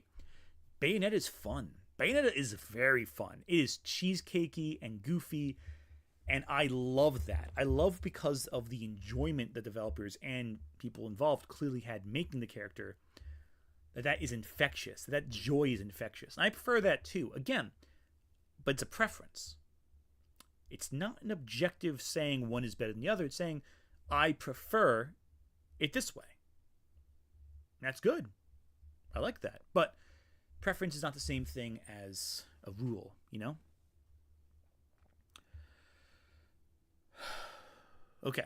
Hades 2 offers us an extensive collection of finery, a lengthy CVS receipt of thirst traps, horny character models for horny characters who have ownership over their beautiful bodies. It is exactly the kind of hot that we need right now, and I can't wait to see more of it. The Hades 2 technical test is currently accepting signups on Steam, and the early access release will come soon after. Stay hydrated, kids. It's going to get hot in here. Now, look, this article, when it talks about Hades 2 on its own, I have no issue with it. Hades 2 is going to be great, I think. I'm excited for Hades 2, and the characters are all gorgeous. But we don't need to make this dumb comparison between this and Stellar Blade. We're just putting it in to get controversy and clicks. That bugs me. I mean, at least when I'm doing it, I'm doing a video about Stellar Blade. I just want to talk about Hades 2 because everyone kept asking me about it. That and, well, I think the characters look good. And again, this is one of multiple articles that Kotaku has done on Hades 2. So I got a few other articles. Here's another one right here. Oh, here's the inverse article. I actually looked at this article, I think, right? Click out of that. There's no need for that anymore. Everyone's hot as hell in Hades 2, as they should be. Again, very reasonable. There's our... there we go. It's pretty great. I love it. This is an older article. This is from 2022. Oh yeah, this is the game. Game Awards launch trailer for Hades 2. Wow, Hades 2 has been in development that long. It was announced that long ago. 2022. Wow. Okay. Again, oh, I love this little animation. I love the little hair thing he does. I love that little.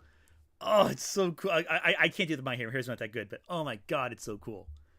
And even her doing the hair thing. Is she do the hair thing? I think. Oh yeah, there she is. Yeah, with a little tuck behind the ear. That's great. I love it. I love it. It's fantastic. I love that. It's like poetry. It rhymes. You see, this is Kotaku doing the right thing, putting them side by side for us thirsty bisexuals to look at. I just want to, for totally legit reasons. I want to stick on this image for a while.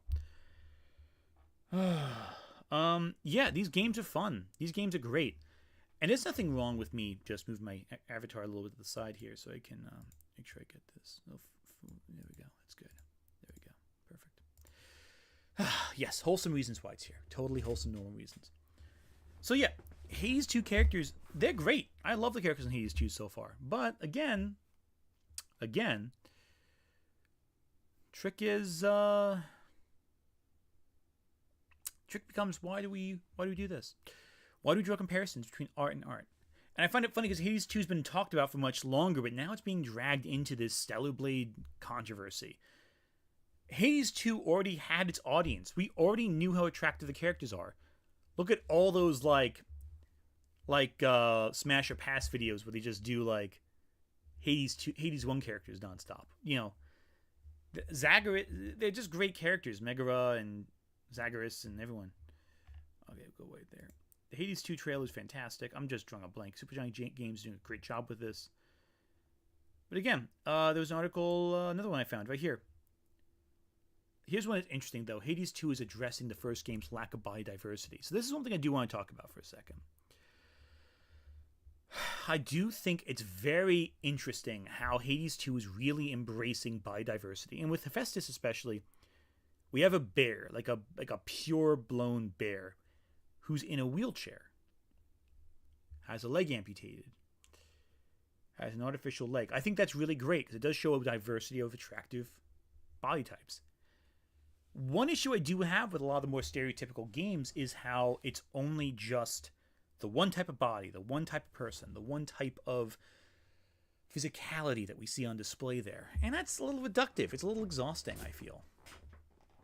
I do feel it's a little rough how we just have the one type of person forever in all these games. And again, with Stellar Blade 2, gotta come up for air for a second over here. I'm realizing it's a little hard talking nonstop like this without any guests to bounce ideas off of. One of the big things I do think is odd about Stellar Blade is that, yeah, there is only the one type of body. It is the one variety of person. But the problem is, I get why they do that. They're trying to hit the traditional. And again, Korea has a thing. You know, Korea has a lot of the body diversity issues that the West dealt with back in the 90s, but they're dealing with more extreme fashion. There's so many plastic surgeries designed to perfect the face, to make them conform to the beauty standards of the era and the region. And with Shift Up, there was the story about the one employee who was like harassed and fired because of promoting feminist ideas. And the comment section of the video indicated that Korea's misogynistic movement is very mainstream and very vocal. It's in some ways more extreme than other Asian countries, which I think is, you know, there's a lot of countries in Asia where there is a very strong patriarchal spin on things. Apparently in Korea, it's very loud and mainstream, and that's very troubling for a lot of people. But again, I'm not from Korea. I can't speak to the specifics. I'm only going off what I was informed. So if someone says otherwise, please leave a comment and tell me. But yeah, I like Hephaestus's character design. It's really good. I think it's very attractive. I agree. So Cinemageddon reviews. I agree. I argue the characters are the big incentive I had for playing through the punishing gameplay that Hades has to offer. You will be mine, Artemis. Oh yeah, Artemis is great. I want to know the truth of the little girl in that game. Is she real? Wait, which game? In the Hades 2 or in Stellar Blade? Katana Zero's DLC feels like it's been developing for longer than Hades 2. Well, at least Hades 2 has been in development shorter than the Yuri on Ice Ice Adolescence movie, which I am really upset by and annoyed by. And yeah, I'm going to mention Ice Adolescence in the next video I put out, which will be about a topic that I'm sure won't be at all controversial whatsoever. Not going to tell you what it is, though. I'm not going to tell you what video I'm going to do. Oh, well, who put that there? What do you know? That's strange. It should go away. Who knows? Oh, no, stop. I'm not going to tell you what my next video is going to be about. Don't worry about that. Okay, so how many of the oh so hot characters in Hades have had hots for each other so far? Most of the Olympians don't directly interact with one another and only regard you as their extended family. Yeah, that's the other thing, too. A lot of the Olympians, it's more indirect confrontation. A lot of the interactions you have with the Olympians are through gameplay in the first one, anyway. Hopefully we have more interactions between the gods in this next one. I always like seeing these characters interact. Okay, so that hits the key things I wanted to discuss so far today. I definitely need to come for air for a little bit. Wow. I'm still finishing editing this week's video. It should be done hopefully before end of day, so we'll be able to upload on YouTube. Hopefully nothing else regarding this topic happens between now and Friday. That'd be rough. But again, so the reaction I'm noticing to to summarize a lot of what I was talking about. You see, I did a lot of talking. Wow. Okay. Let me adjust this a little bit. Like, speaking of Artemis, she's a virgin goddess, so she decidedly isn't in the camp to own her sex. Yeah, Artemis is interesting, because Artemis, as the goddess of possibly being asexual, yeah, you see that one that Artemis is probably asexual or ace. Artemis is interesting in terms of her sexuality because she doesn't really own her sexuality. Much like Eve, she's not in possession of her sexuality. She just acts and talks and is, which is very different from, which is not so different, I should say, from Eve. So why the Kotaku writers didn't discuss that is beyond me. Maybe they just didn't realize that Artemis is not a sexy goddess. Is not a goddess who enjoys sex or even has any interest in the opposite sex, potentially. That could be it, too. Okay. All right. So, I'm going to come up for air for a second. Because I have been talking nonstop for about 90 minutes, and I am running out of oxygen in my lungs. Okay. Artemis is the ace champ. Yeah. Hades is the perfect game for a pan guy like, hey, bisexual pan alignment there. I love me some Hades. All the characters in that game are great. Maybe I'll just play Hades one day on stream and just thirst over it. That'd be fun, wouldn't it? Pan the god of pansexual. Yeah, that's a good point. So yeah, the controversy around my video is very overblown, I feel, and I'm very confused as to why it transpired in that way, beyond simply Hades sex good. Not Hades sex good. Stellar Blade sexy good, everything else bad. But there's one thing I do want to talk about, actually. Okay, but to do that, I gotta go to my profile.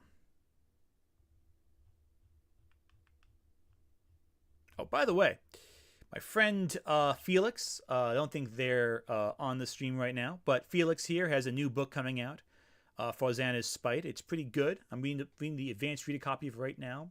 If you are interested in a fantasy book dealing with some wild fairies and magic, this is a good book to read. Just recommending it to you right now. I'm not done with it yet, so I can't say the ending, but it's quite good. There's my partial bump for you, Felix. I'll give you a bump on the TikToks and Goodreads as well. Anyway, what do we got here? Let's see what we have here.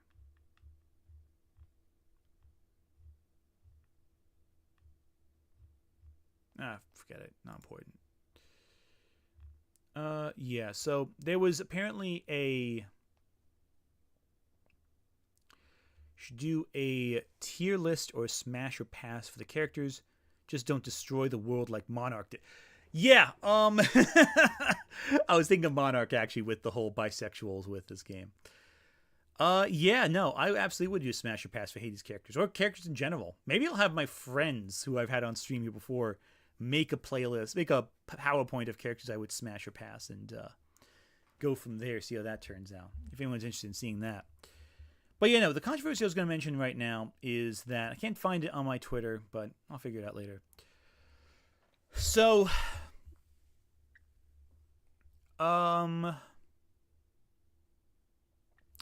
recently there was a list released for games that are DEI games. I found out about this morning. A whole list that tracks games that they believe are conforming to DEI, which, for those of you who are sane and don't know what DEI stands for, it's the new boogeyman for the right wing that essentially is this terrifying concept. It stands for diversity, equity, and inclusion. It is a reference to Havana. Oh, take care. Have a good one. Get home safe. We'll get home safe. Like you're not home already.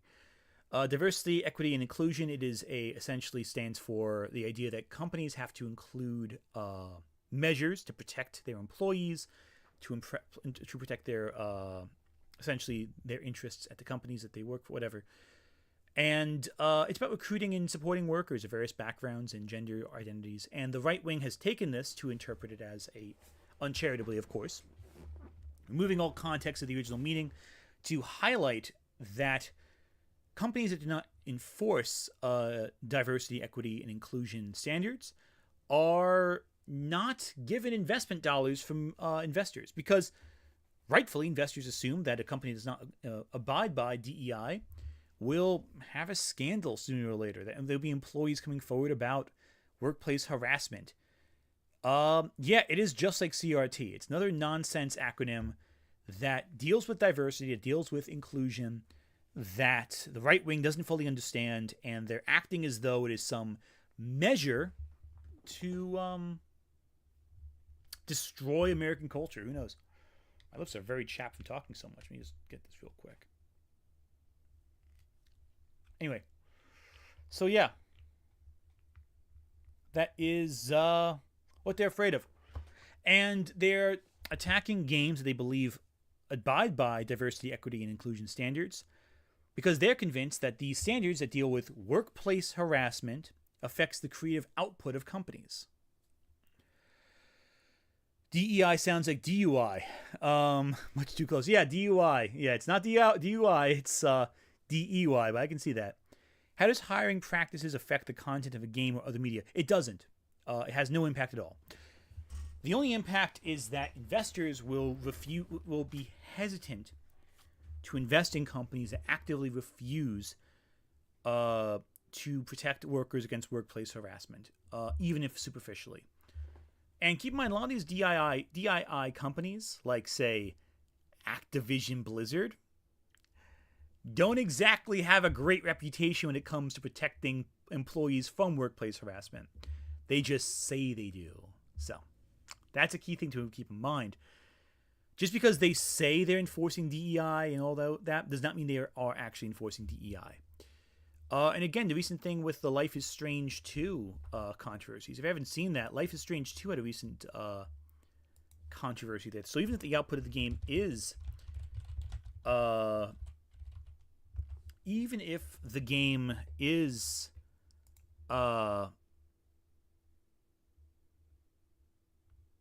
diverse, there is a lot of problems with what could go on behind the scenes. Sorry, I'm trying to get this one article to... I can't find this article I was looking for. Basically,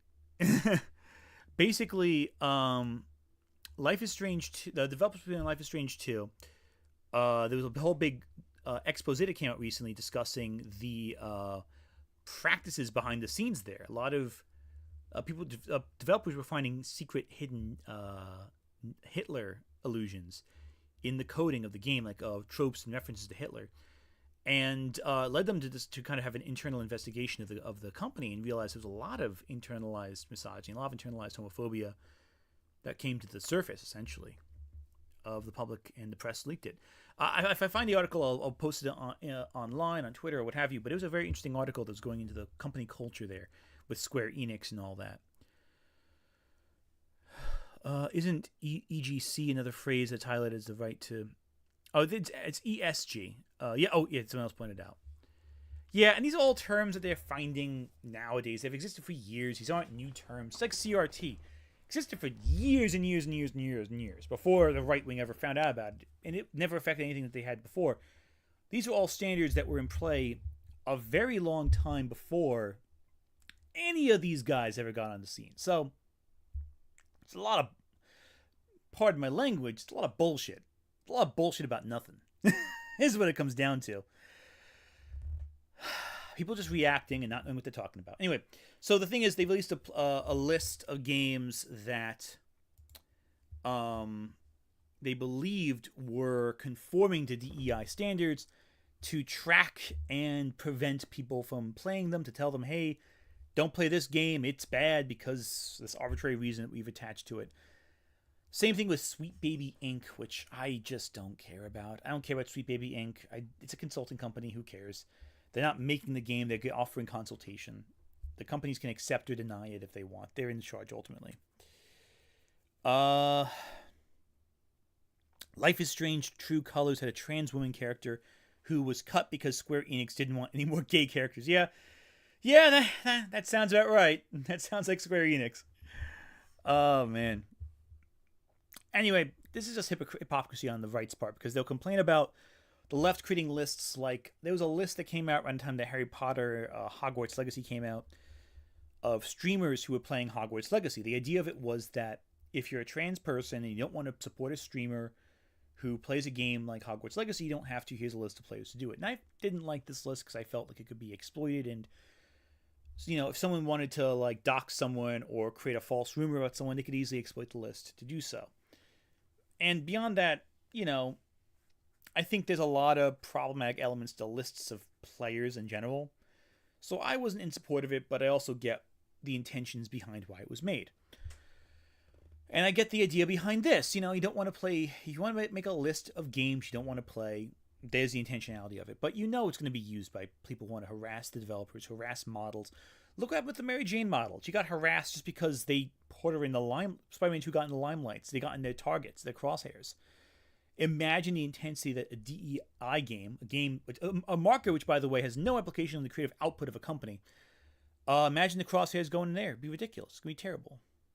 It's going to be absolutely ridiculous, and I am not looking forward to seeing what happens with any of the developers who make these games, because they're going to be hurt beyond measure by a fanatic, by a dangerous person, by someone who just takes this and goes irrationally intense with it. Okay. I think I've said everything I need to say. I think I've talked enough. You think I've talked enough? It's been like 100 minutes of me talking nonstop, and I've ran out of beverage a while ago. Oh, actually. A little bit of melted ice in here.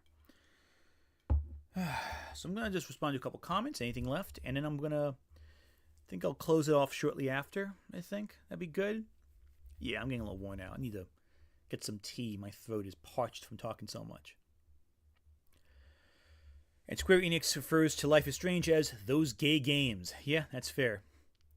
If you want to see a funny list, look at Conservapedia of conservative video games. Okay, let's do that actually. It sounds fun. It's a good way to wrap up the stream, right? Let's look up some conservative video games. Sorry.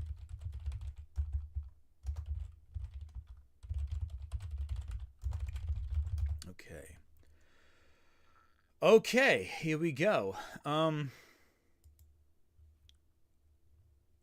we go. Loading. Let me make sure this page is good for us to look at on stream, because I don't want to bring this over and have smut on it or something. Okay. All right, let's wrap up this session by looking up Conservapedia's conservative video game list. Let me just...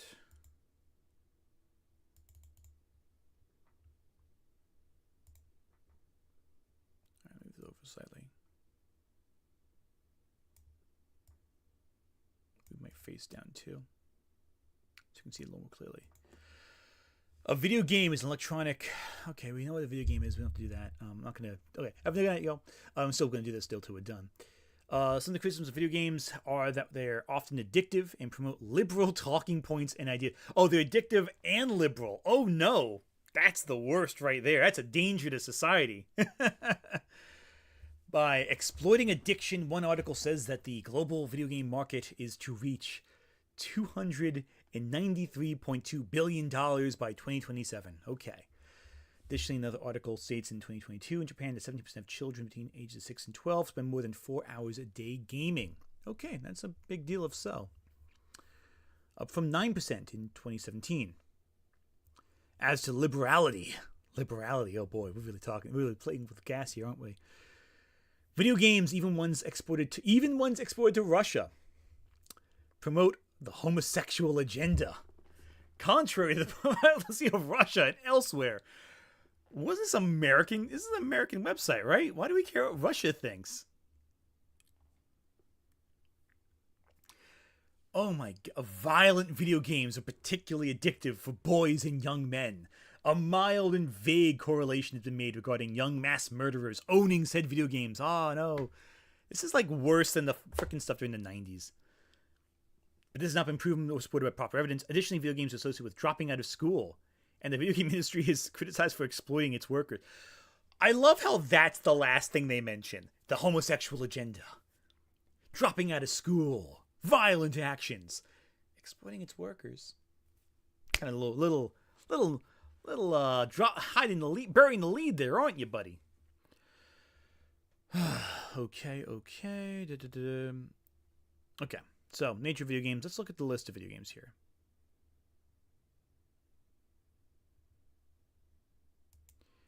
Popular video game franchises.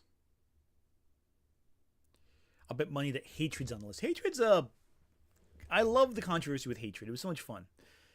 Conservapedia is a website that conservatives give their homeschooled kids homework of making pages for it. It's hilarious. Oh my goodness, of course. It reads like a kid wrote this. Pong, the first real video game, resembling a two-dimensional interpretation of table tennis with handheld dials. Okay. Pac-Man, an old maze game. It's very popular with kids and adults back in the 80s. That's an understatement. Platformers. Just two platformers. Were the others too woke for you? Donkey Kong, an early platform game in which Mario, then known as Jumpman, tries to save his girlfriend Pauline from a barrel-flinging ape named Donkey Kong. Okay. Mario Brothers, side-scrolling platform series by Nintendo. Okay, basic description. Final Fantasy. 2D role-play games. They only have Final Fantasy and Legend of Zelda. No Dragon Age. Earlier games were rather child-friendly for Final Fantasy, but they became more mature over time. Child-friendly for Final Fantasy 2, I'm sure, when it ends with all the massacres, or 4, which ends with genocide.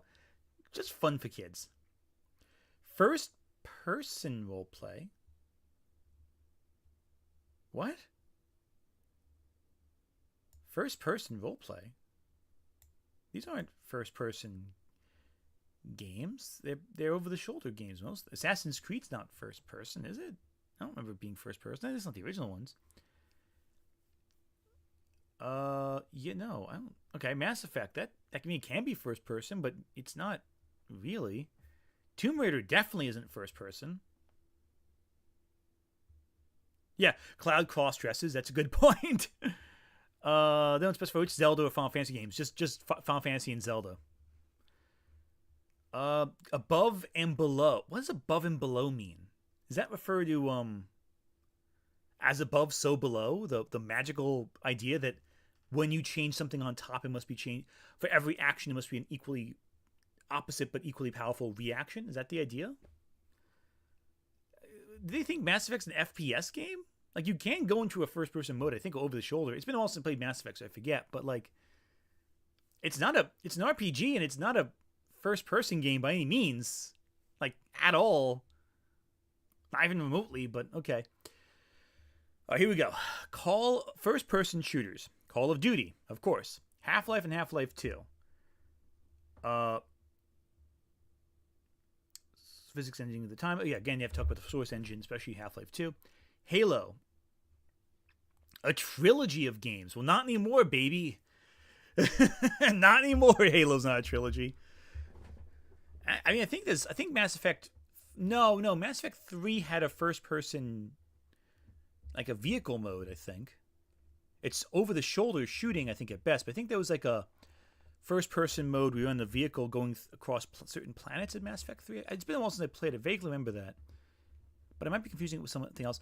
I'm not the Mass Effect. If you want to talk about Mass Effect, my one friend Charlie, who's been on stream before, they're the one to talk about Mass Effect. They love that game. Halo, again, not a trilogy. Medal of Honor. Medal of Honor on this. Conservapedia, you're going to talk about you neglect Dragon Age from the RPG section. You call Mass Effect a first-person roleplay game. But you're mentioning Medal of Honor. Wow. That's a throwback. Also, is Portal a shooter? I mean, there's a Portal gun, but it's more of a puzzle game. It's a first-person puzzle game than anything else. Sorry. So, games missing from the FPS section. No Counter-Strike. No Team Fortress 2. Not even Overwatch. Gears of War, third-person. So you do have third-person shooters, but you put Mass Effect under first-person. That's weird. Okay. Strategy, Age of Empires, and Civilization. I can see why they love Civilization, but I also love Civilization, so I take offense to this. Arcade fighting.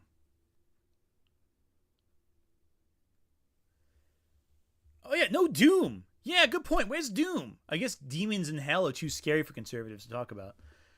Arcade fighting. Mortal Kombat, Smash Brothers, Soul Calibur, Street Fighter. Yeah, that's about right. That's about right. Those are the ones I'd expect. But Mortal Kombat, but no Tekken, no Darkstalkers, no Marvel vs. Capcom. Just those four. Okay, it's fair. Simulation. I would never count the Sims. Oh, Sims has simulation. Guitar Hero, Harvest Moon, and the NHL series. And the NHL sports series is under simulation, but not sports? What about Madden, FIFA, MLB, the wrestling games, any of those? Really interesting. And Resident Evil is the only survival horror game. This is Silent Hill erasure, and I'm not okay with that. I am very not okay with that. See also addiction, video game industry, video game controversy, Jack Thompson, and young mass murderers. What? That is a jump. Okay. Jack Thompson, the lawyer, and young mass murderers. What else is on this thing? Listen, if you ever try to explain to a real-life religious father figure that in Doom you fight the demons, it doesn't go over so well. I would think they'd love Doom. You get to blow up demons. Why would that not be what you're... If I was a conservative person, which I'm certainly not, I would love Doom. It'd be great. Okay. Education. So here we go. Google NPC internet meme. Okay. The NPC internet meme is a political right-wing internet meme that represents liberals/leftists like SJWs who do not think for themselves, lack critical thinking skills, and have been politically indoctrinated. This is why, of course, when a leftist sees your list of video games, they will question why Doom is not present on your list, and why you put the NHL games under simulation and not under sports, and why you put Mass Effect as an FPS game, and you're struggling to try to justify that in your brain, trying to find any reason why they do that, and you're coming up with driving segments. Of course, they did not mention Wolfenstein 3D because you have to fight the Nazis in that, and I suppose the conservatives are now fans of those. So, at least according to Conservapedia. I don't know if you're a conservative and you're not a supporter of the, Hitler. I'm good. I'm glad you don't support the worst people in the history of society, history of the world. That's a big plus in your favor, and I respect that. If you not, they're, you get what I'm trying to say. I hope. Last week, the New York Times published a piece about the insular 4chan meme that started to bleed over into political Twitter. At the time, NPC, an acronym for... Okay. The Verge. Arguments for gaming. Okay. Overcoming addiction to video games. That's your next step there. Okay. Oh, Stephen Fry. Why is Stephen Fry on this?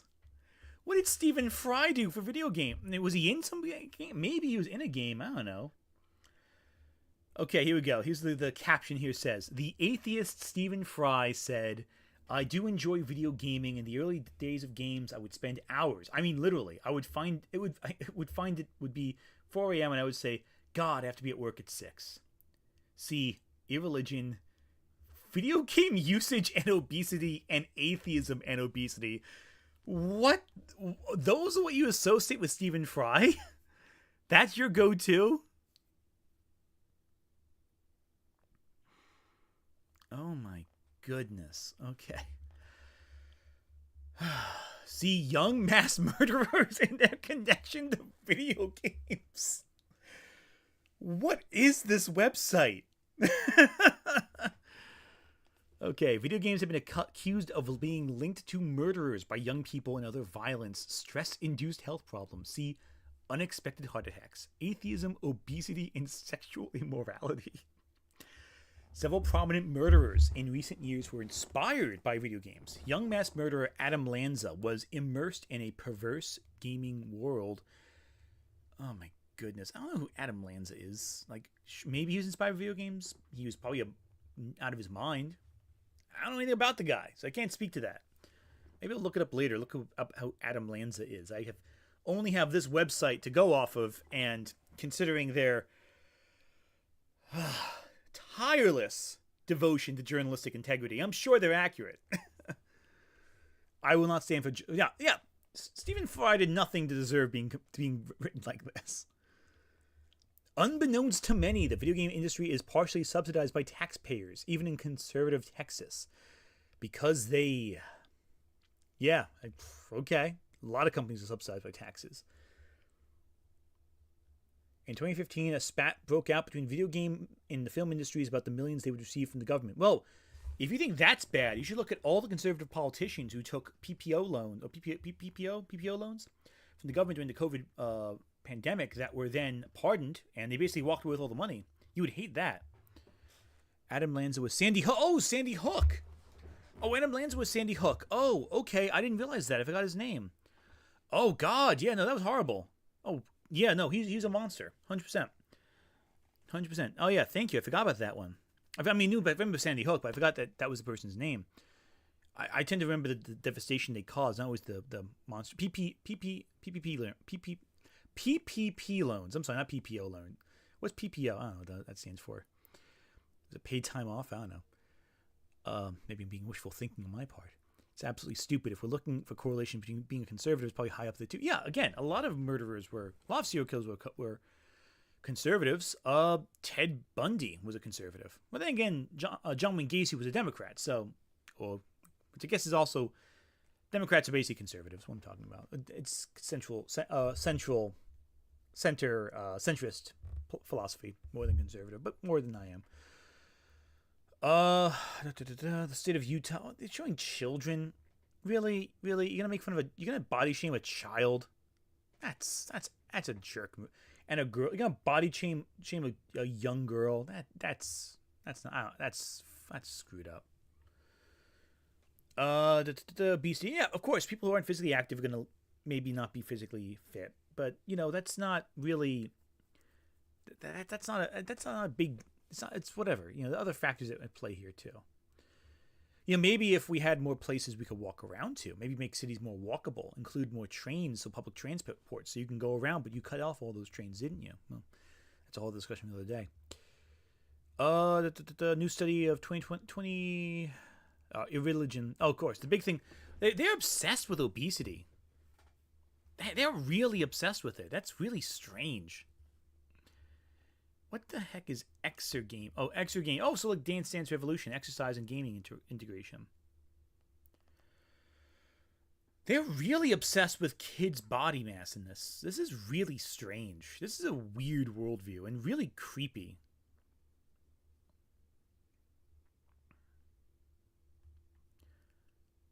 The Bible. NFL. In general, acquiring good habits can help drive out bad ones. Setting goals helps. Give yourself a week or monthly report card on all aspects of life. See also beating NFL addiction. That is weird. This is a weird site, man. Maybe I'll do a stream going through this at some point, because this is a strange rabbit hole. Oh, they mentioned Doom. They mentioned it somewhere. Okay, here it is. Here's Doom. Violence. Most of the controversy comes from the rising trend towards violence in video games, as pioneered by Doom, Quake, Sprung, and the GTA series. Some people point out that violent video games cause violent behavior in children. The effects of violent video games on the developing psyches of children and adolescents vary greatly, and of course depend on the mental stability of the subject in question. Serious crimes have often been associated with video games. For example, a 14-year-old brutally murdered a video game arcade employee one morning, and his cousin stands trial for murdering the store manager when he entered the store shortly thereafter. What does that have to do with video games? It took place in an arcade, but there's no correlation between the gaming. It took place in an arcade. It could have been premeditated. In the USA, all retail games carry ratings for the ESRB, a video games rating organization. Why is that included in shortly after murder? I don't know what the ESRB has to do with real-life violence. I don't get it. Some claim that kids who don't play games at all seem to show even more violent tendencies. Of course, as expected, those who play violent video games for large amounts of time also showed violence tendencies. The study, however, claims this is a risk marker, not an actual cause. Again, saying that it's correlative. The people who are drawn to violence may in fact find violence appealing. But also that without a healthy outlet for rage and frustration, you may become more violent in your real life day to day. Again, that's valid. That's a valid criticism, I think, of society. The idea that video games cause violence is ridiculous, but the idea that a violent person might be drawn to violence is not.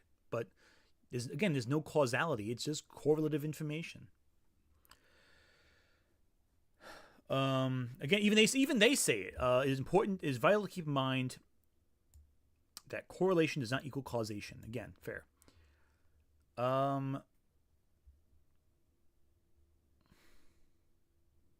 Yep. So there you go.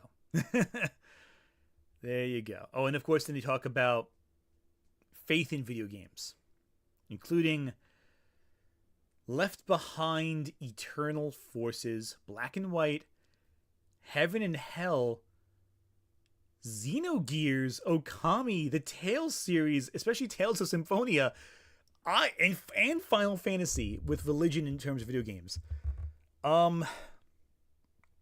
Unfortunately, many, not all of the aforementioned games, and nearly any roleplay game from East Asia present religion or its respective church and followers as evil, fake, or having ulterior and nefarious motives.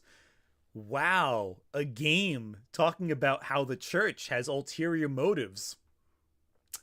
I can't imagine why Japan, of all countries, would feel the church has ulterior motives. What did the church do again in the 1600s when they first came there? What happened with the church? What was going on with that? Anyone else recall? Because I sure do. If you've been watching Shogun, they've been talking about that historical period. You've been watching Shogun? Yeah. Can't imagine what Japan's skeptic of the churches. All right, some comments. Video game addiction is a real problem, but you can be addicted to plenty of things. It's weird to focus on video games as an issue. Agreed. It's only one of many addictions, and unlike, say, the rising opioid addiction, cigarettes, vaping, whatever, it's not as physically harmful on you. I'm officially out of water, so I might be drawing to a close soon. Some inform this page's authors about Dante's Inferno, please. Yeah. This is Conservapedia, so a lot of people wrote it, but Dante's Inferno, I'll take a look at it too. Tales of Symphonia, the angels are literally the bad guys, and you win by restoring paganism. Yeah, exactly. They must hate that. It's very funny. This is a baffling article. I'm not even sure it's the full list of video games for good young conservatives, but they seem very anti-game. Despite right-wing culture being so informed by gaming culture, they seem to really hate. And the external links, what they play, A Parent's Guide to Video Games, the Left Behind games, because the wholesome Left Behind series, that's what everyone wants, and the Epoch Times, or how the specter of communism is ruling our world. Surprised with mention of economy. Yeah, same. That was a nice inclusion. I like that. Okay. But been streaming for just over 2 hours now. Just hit 2 hours, actually. So I think it's about time I start wrapping things up. Everyone, thank you so much for joining us. This was a great time. Well, us, like, it's just me. This is a great time with everyone. We went over a few things. Hopefully next week we'll have another topic that's just as fun. And hopefully I won't be the only one talking, because I will tell you right now, it is very hard to continue speaking like this nonstop. The true antagonist of Final Fantasy VII is an alien entity that rhymes with Jehovah. Yeah, Genova, exactly. Anyway, thank you so much for joining us. Thanks for the stream. Oh, it's always a great time having a good stream with everyone. My next video comes out Friday. I showed you what it was going to be in the video already. We're going to be talking about Harry Potter. And this video is going to be almost an hour long. And quite frankly, it's going to be a wild video. Hopefully, it doesn't get copyright struck, but we'll find out. All right. Anyway, take care, everyone. What's the gameplay we Left Behind like? I have no idea. We probably get left behind. Who knows? All right. Take care, everyone. Have a good one.